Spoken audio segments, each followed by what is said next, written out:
Alright, got the Pontiac clip pretty much cleaned up. Got to grind a few more spots here and there, clean some floor off the rockers. But this is the part we're using here.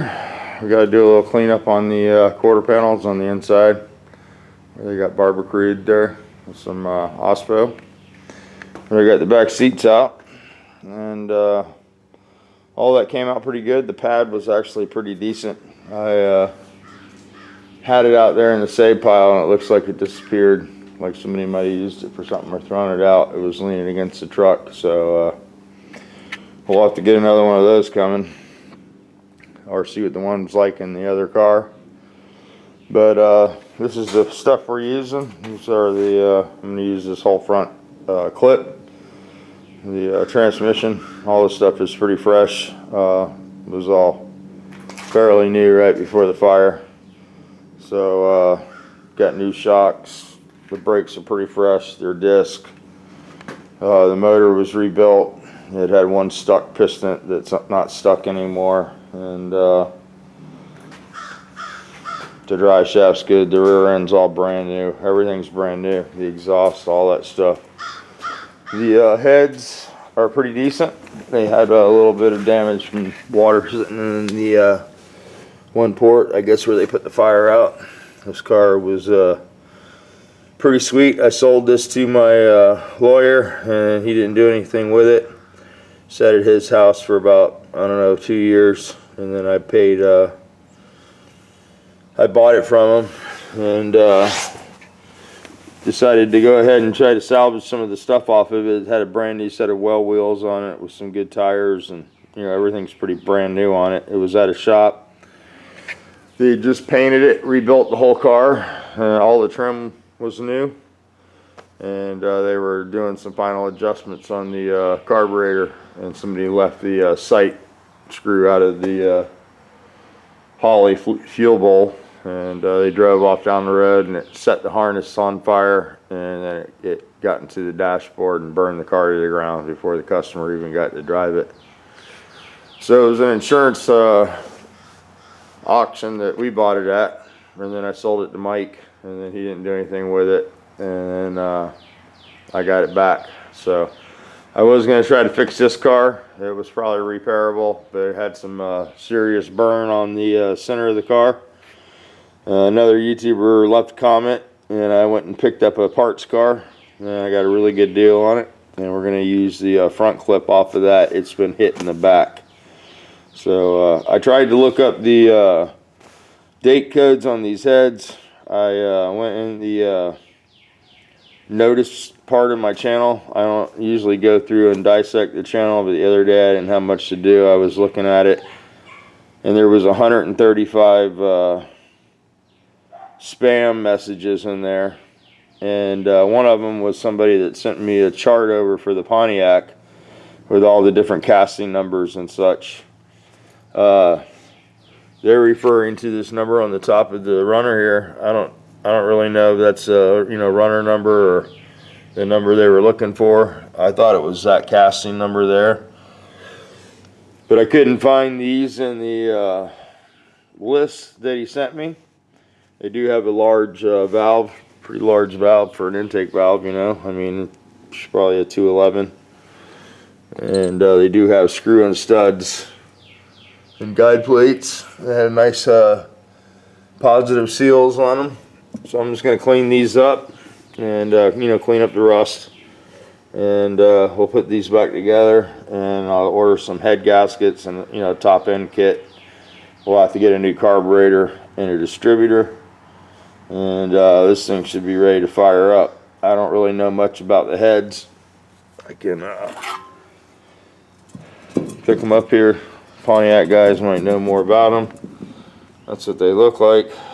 Sort of a rectangular port, and then they have a oval on the exhaust, and that's the combustion chamber. The combustion chamber looks fairly large. They had some that were in the 120s, I would assume, just from without CC in it. Just looking at it, that's about 120 cc's. It's pretty big.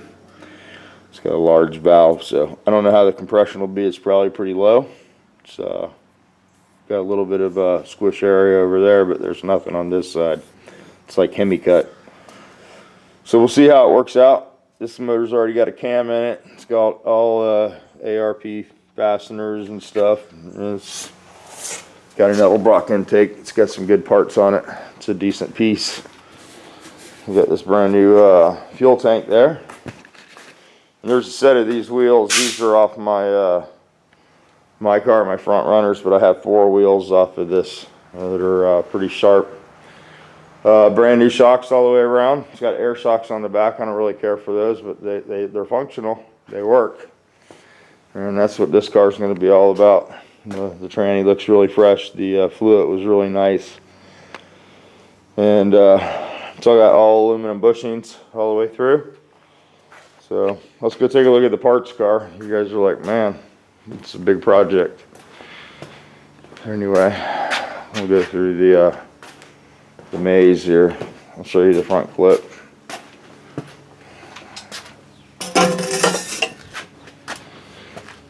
Here's the front clip off of it. The fender's got a little bit of heat, you can see there. Like I said, the dash burned pretty good. These fenders aren't too bad though. And all the turn signal hardware, all the emblems, the grill pieces, everything's brand new. So if not used it, I'll salvage all that stuff. And this core support's not too bad. I did buy a core support. I probably didn't have to do that, but I wanted a brand new one for the Nova. And this car is going to be, I'm using what parts I have. And the Nova's taking so long because I'm trying to buy every piece brand new. And finding out that it's pretty hard to put a drag car back to a street car. So I have to buy the stuff as I can get it. And I have this to do. So people are like, why are you bouncing around? It's because it's just how you have to do it. You know, you bounce around on stuff. But this is the parts car. This front clip isn't, you know, too bad. I needed a hood. I can salvage that one. It's not too bad. And these fenders are really straight. This car was an original silver greenish color. Mint, I think they called it. And it's got a light coat of primer on it. It's very original. Pretty much everything's here. Set of the Pontiac wheels there. And look at this.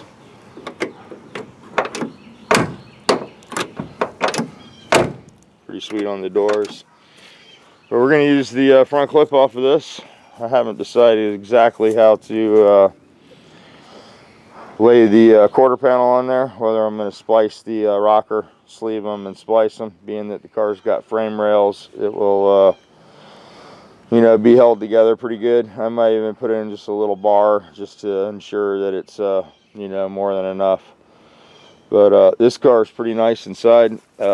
I've recently been buying all these pieces from my Nova, and those door handles are $100 a piece. If you want the original ones, you can get the repops for like 40. But everything's really nice in here. The door panels are decent. The trim's good. The rubber's all still on the door. And you know, the headliner's not perfect, which works out in our benefit because I have to take all this out and weld it back there. But I'm going to try to save all those rubber pieces because those are all really hard to find. I'm having a hard time finding all those from my Nova right now. So they're not in the catalog. But everything looks pretty decent. We'll get this in the shop. Then cut the back of this one off. And then I'm going to need some volunteers to pick the body up and set it back on the front frame section. I'm going to use the, you know, the mounting hardware to locate the chassis on the frame. And we'll bolt it down and then we'll attach the 2 halves. It should go pretty smooth. It's nothing really major, but that's what's going on with that. I got the RV cleaned up yesterday and the cord installed. So it's charging up. And I'm gonna go take this over to a campground. Take a ride over there. I'll take the camera with me. But there's a pretty cool campground that has a lake with access to the St. John's, and it's got a little bar and stuff there. And I'm gonna keep the motorhome there for a little while and do a little work on it there, and put the boat in the water and all that. They got a little marina there, so I have to do a little cleanup. I left the skylight open, and it got a little damp in here. Not too bad, just a little morning dew. But yeah, I've been cleaning it up. Did the floor yesterday, vacuumed it out, got it on charge, and got the pine sol water over there, and a fresh batch. You got to dry that pine sol or it leaves little rings, I've noticed. I didn't dry this good enough. I'll do that over. But that's what's going on today. I'm getting ready for the party a little bit. I got Neil coming over from the UK, and just in case he doesn't want to stay in the house and gets too crazy, we can put him in the motorhome. You know, he can get a little peace and quiet at night. It's a little separation, you know what I mean? Sometimes you need that. So there's the old front clip there off the Ventura. That was heavy, but we got her done. That was a pain in the ass. I cut that up the other day. I had to go get an MRI Saturday. Yeah, I've been spending my weekends at the hospital lately. But I got metal in my eyes and I didn't know it. And man, I was about blind yesterday after the being in the magnet. It just rips that shit out of your eyes and removes it for you. But I tried to be careful. I had the the shield on and stuff, but I probably shouldn't have been grinding, being that I'm going through all these MRIs right now. But I think I'm done with that series of tests. I've had about 7 or 8 of those. Well, I've had about 100 of them here in the last 10 years. But anyway, I'm going to get back to grinding, get that car cut in half, and get it grafted onto this other one. This is a project that's just turnkey pretty much. I don't have to buy a lot of parts for it. So, got the cover off my car. Still haven't gotten old to fix my sunroof. Seal's bad in it, and when it rains, it leaks. So I need to get that fixed. There's this little seal that goes around here. And he wants to try to put that on first. You can see where it sits up here and there.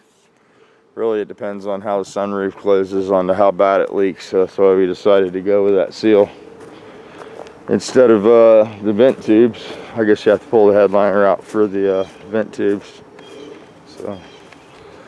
So the new Flex here, Andrea, she had to have this car. So, but you got to buy them what they want, man. That's what I've learned after being married for 30 years now.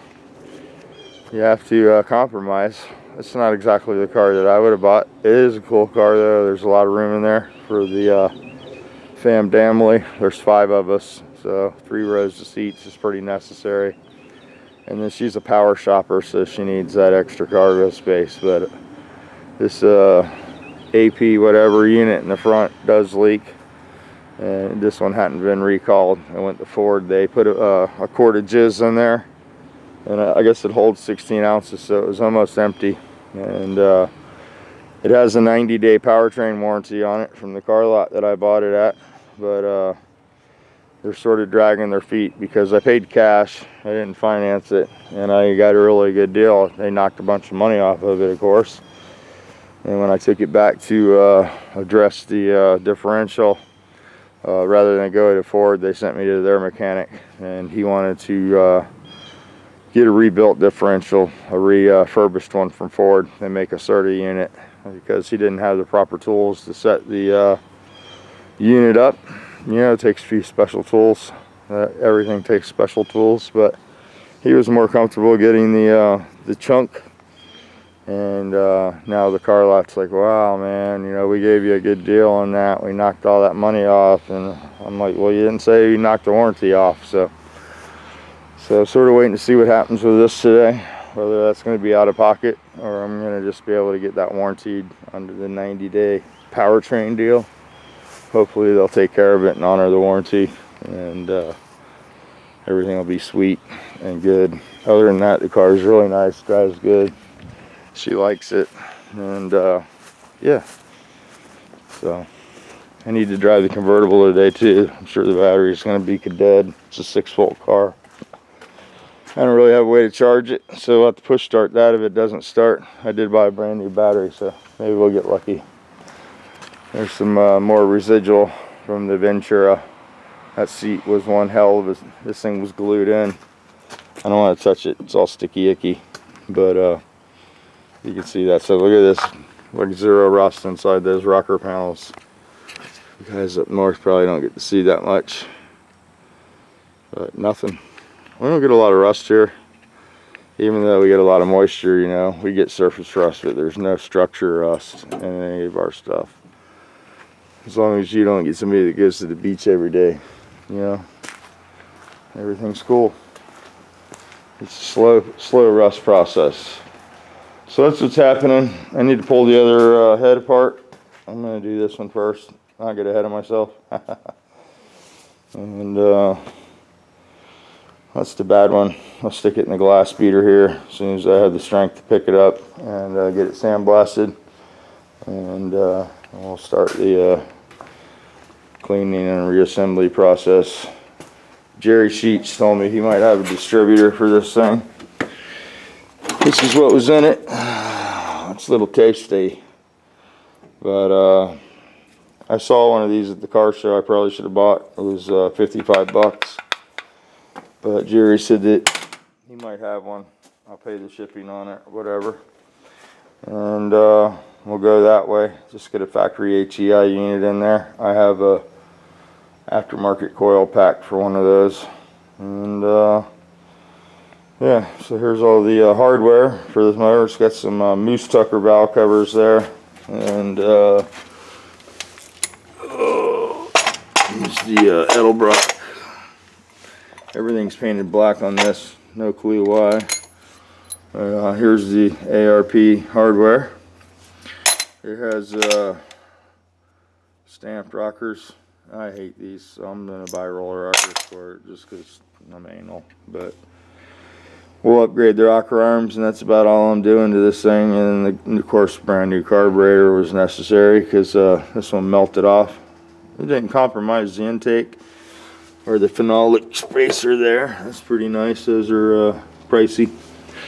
So I'll clean that valley pan up and get this going. And like I said, I need to bolt this back together before it gets in the land of the lost, you know what I mean? So Nova's still sitting back here waiting on more parts. And I need that steering shaft piece. I need some brake lines and stuff like that. I ordered the stuff, the little stuff.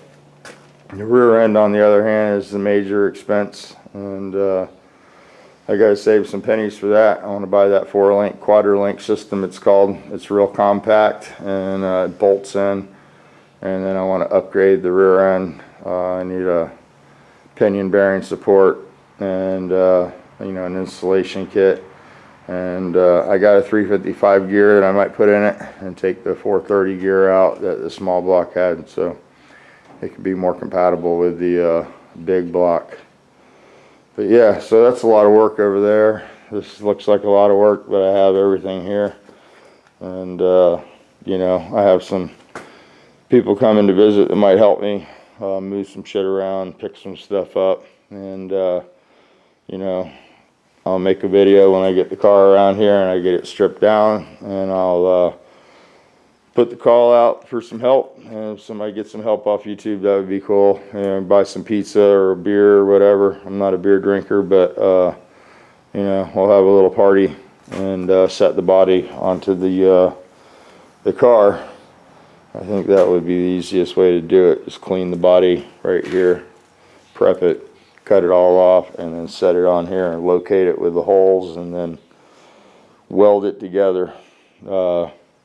Haven't really decided what I'm going to do with the floors as far as welding it together. There's not a seam here, So I could probably take the floor all the way to the bottom of the seat there.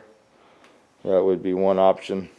But the frame rails are KO'd on the other car from the accident. They're very kinked up. So I need to keep the frame rails intact on this clip. And that was the idea of cutting it like this and making it more of a clip than just using the quarter panels. That floor is also damaged in the other car. The rear body panel, everything is KO'd pretty hard back here. Somebody went in with a sledgehammer and, you know, fixed it up. This car's already been spliced right there. You can see where they put the new floor pan in. So, you know, it's not a perfect car. It is a decent car, and it'll be pretty nice when it's all back together, and it'll be a driver. And, you know, it'll be something that I can sell for, you know, an affordable price. There's people that can buy different types of cars, and, you know, there's cars that I want to sell, and there's cars I don't want to sell. And that's a car I want to probably keep. And that's why I've sort of tried to do it the way I've done it this time. And I've had to skimp every time that I put that car together. It's always been beg, borrow, and, you know, take every favor that you got kind of deal. And a lot of those friends aren't around anymore. They've moved on and they're doing other things. They're not racing their car every weekend. And there was like 4 or 5 of us that used to hang out, and we could all do everything together between the 4 of us. We were good at everything, and we could build the car pretty easy. And when you lose those friends, it's really it's difficult to do everything by yourself. And that's sort of why YouTube sort of motivated me to dust it off and put it back together, and put the car back together. And it's a double-edged sword, because you have the crowd that wants you to just put it back together and get on with it, and then you have the other crowd that have showed you how to make it really nice. And it just takes time when you want to make it nice and do it that way. And that's what I'm trying to do on this one. So I'm trying to do just a little bit at a time, and try to make sure that it's sweet when it's done. And this one here can be the spray bomb restoration type deal. And you know, when I get it all welded back together, maybe we'll even send it down to the local Mako and have it painted. I got a painter down there that buys supplies from me, and I just give them my paint and have them spray it. I'm really not wanting to paint any cars right now. I have some lung issues I really haven't talked about, and you know, it's all self-inflicted. You make decisions to be in the profession that you're in. And I was in a pretty shitty profession. You know, the auto body business was a lot different than it is now when I was growing up. There's a few guys that watch these videos that know exactly what I'm talking about, because some of them were my helpers at the time, and some of them went on to do their own thing. But we used to do rental cars, and it was the market. You know, we're in Central Florida. It's the tourism capital, and tourists wreck rental cars every day of the week. And if you go to Orlando International, there's probably conservatively, I would say there's probably over 200,000-300,000 rental cars on the property, on the airport property. And you know, when those companies take those cars, they sign an agreement. They're self-insured, so they don't insure them in any way. That's why they try to get you to buy their insurance policy, or, you know, make sure you have full coverage so that you can cover any kind of damage that's incurred. But they don't use the insurance policy, even if that's the case, because they secretly fix these cars. And you know, they're not supposed to do any kind of structural repair, core support, frame rails, any kind of repair like that. It's pretty much, you know, supposed to be reported, and the car should be, you know, totaled out. But it's a little game these companies play, and they vend these cars out the shops, and you know, you fix that, and the brush strokes and the seam sealer have to be perfect, and the spot welds all have to be where they're supposed to be. And it's a pain in the ass to do quality rental car work if you're going to beat the railhead. And when the cars get done, they go back to the railhead, and they have a representative from each manufacturer that inspects the car. And then they either inspect it and pass the car, or they deny it. And if they pass it, it goes into a lease return program, you know, coming to a dealer near you. And if it doesn't pass, the company has to buy the car back, and then it gets auctioned off at a local auction. And that's the rental car circle and how it works. But you know, we were doing rental cars and we were getting paid. I want to say, you know, it's embarrassing to say this because it's where you got to start somewhere, you know, we all do. But I want to say we were doing it for $8.30 an hour, labor hour. That's what we were getting paid.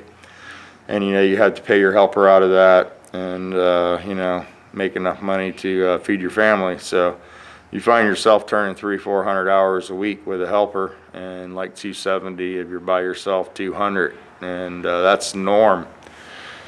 And to do that kind of volume, you've usually end up not using the paint booth. These places have big, basically tunnels or rooms, you know, and you put like 14 cars in there and you spray them all at once. You base them. You go around and put a gun by each car and you base coat each car. You do your blend and then you come back. And normally after the shop would close, we would, you know, everything's bagged, of course, in the room, and you have zero airflow. You know, so you know, more than likely, you know, when you paint 14 cars like this, you expect 2 or 3 to shit on you and have to redo those. And the next morning with the other 14, they're going to pile on you for that day. And you end up painting these cars in this big warehouse basically, and you're clearing them all at once. You're breathing that shit. It's getting saturated into your skin. And that was before I was an educated painter. Not so much educated. I sort of knew the profession, but I'd never been trained, never been to a school. And once I went to a school and learned about isocyanates and, you know, how it gets in your eyes and your skin and all that, it was too late. The fresh air system was it was too far after the curve. And yeah, I have a big black spot on one of my lungs, and it's not something I'm really proud of. And I'm not really wanting to paint too many cars anymore, and I'm in the paint business, so it's sort of a hard thing. But that's where I'm at with the paint videos. That's why I don't do those anymore. I still sell it, you know. There's still plenty of people that do this every day, and it's how I feed my family, you know. It's what we do. But it's not what I want to do on video, really. So I'll do some paint videos occasionally, but I have to be really careful about getting any kind of exposure to any of these chemicals anymore, because I basically have been so saturated with lacquer thinner and all the other shit that's involved with the profession that I'm chemical sensitive now. So when I get it on me, it makes me sick and I have complications. And so anyway, this is what I like to do, the bodywork part anyway. So we'll get this going. This video is way too long, and we'll talk to you guys later. I gotta go charge the camera up a little bit, and I'll take you over to the campground. We'll go get the motorhome situated and all that good stuff. There's the old man's hanging in there still. His leg's been stiff on him. Yeah, you're favoring your leg again. He's hanging in there though. Alright guys, thanks for watching the video. Thanks for hanging out for so long. If you'd like to subscribe, hit that subscribe button. If you want to leave a comment, feel free to do so. Have a great day.